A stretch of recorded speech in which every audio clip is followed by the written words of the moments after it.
20 feet पर फुटा पानी। एक राज्य में ध्रुव बोलकर एक जवान लड़का रहता है।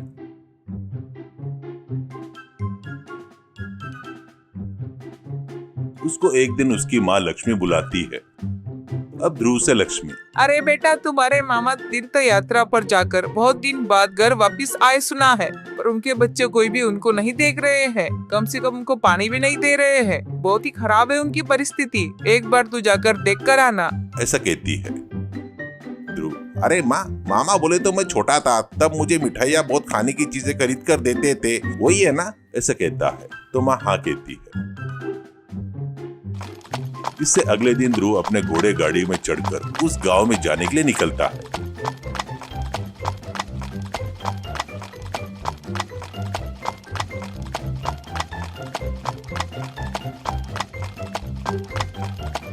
ऐसे जंगल के रास्ते जाते हुए रहता है तो एक जगह पर जाता है तब वहां का रास्ता बंद था।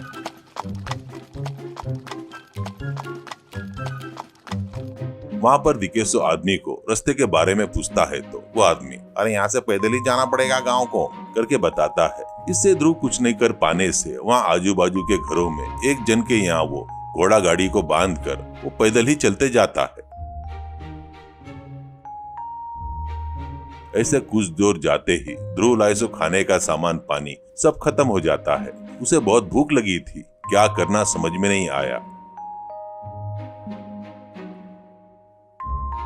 इतने में एक पेड़ के नीचे एक बूढ़ा अरे प्यास प्यास प्यास करके चिल्ला रहा था। अच्छे से देखे तो अंधा जैसा रहता है। उससे ध्रुव आखिरकार वो छुपाया हुआ थोड़ा सा पानी उसको देता है।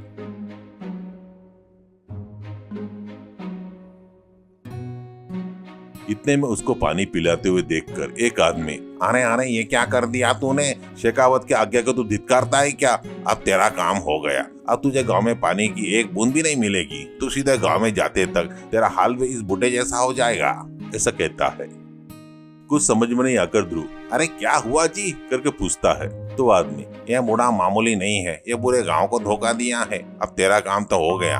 ऐसा कहते वक्त ध्रुव को दूर से एक औरत के चिल्लाने की आवाज सुनाई दी। बस ध्रुव बड़े तेजी से उस तरफ भागते हुए जाता है।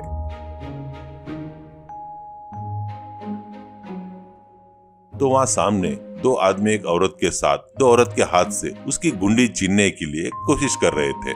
बस ध्रुव बड़ी तेजी से जाकर उनको दो लगाता है। मार खाकर नीचे गिरकर वो दोनों वहां से भाग गए।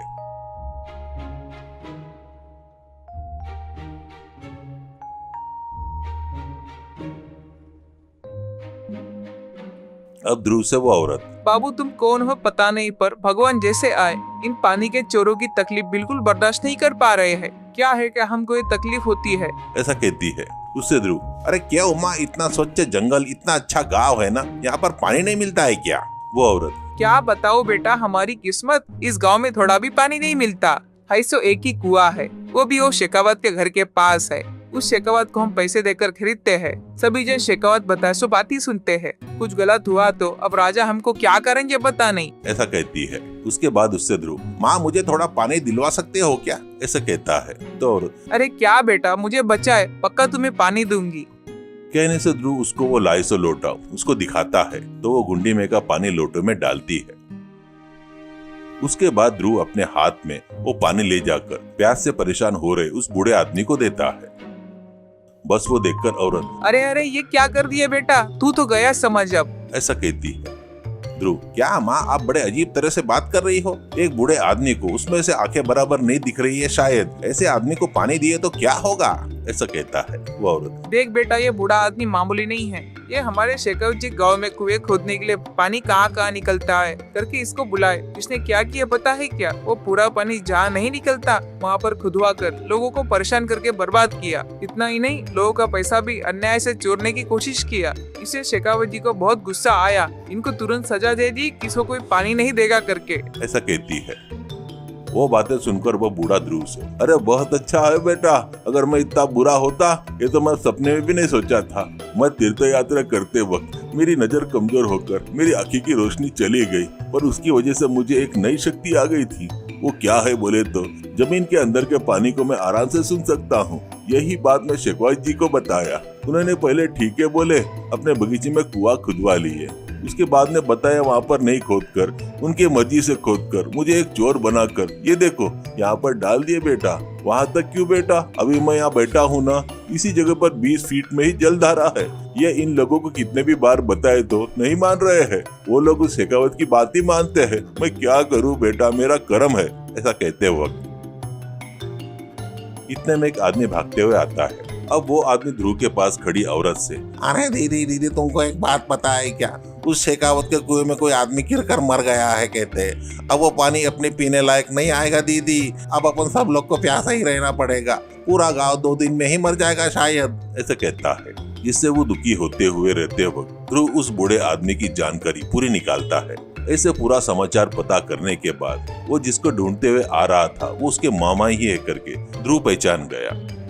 अभी वहाँ जो लोग थे उनसे ध्रुव, अरे देखिए तुमको मैं भरोसा दे रहा हूँ, ये मेरे सगे मामा है, मैं इन पर भरोसा कर रहा हूँ। यहाँ पर सिर्फ 20 फीट पर गहराई में पानी है सुना है, आप सभी एक एक हाथ डाले तो जल्दी ही पानी ऊपर आएगा। एक बार सोचो, कैसे भी उस शेखावत का कुआं भी काम में नहीं आएगा ना, कोशिश करके देखते हैं तो क्या गलत होगा, ऐसा कहता है। वो औरत ठीक है करके कहती है। ऐसे गांव में कुछ लोग जमा करके लाकर वहां पर सभी लोग मिलकर खोदना शुरू करते हैं।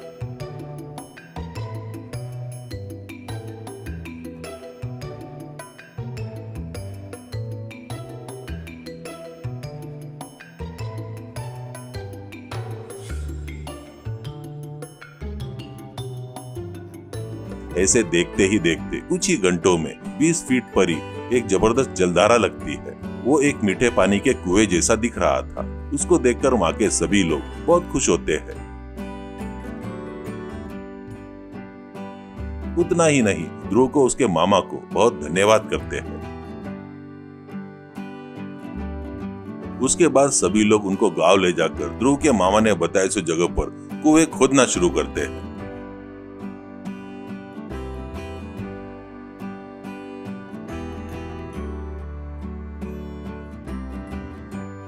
ऐसे देखते ही देखते गांव में 5-6 कुएं बन गए।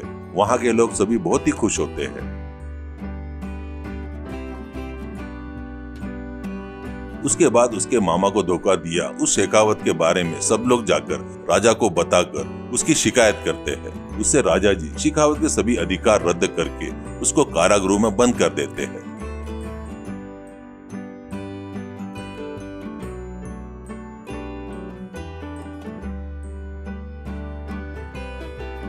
उसके बाद ध्रुव बूढ़े को लेकर अपने घर आता है।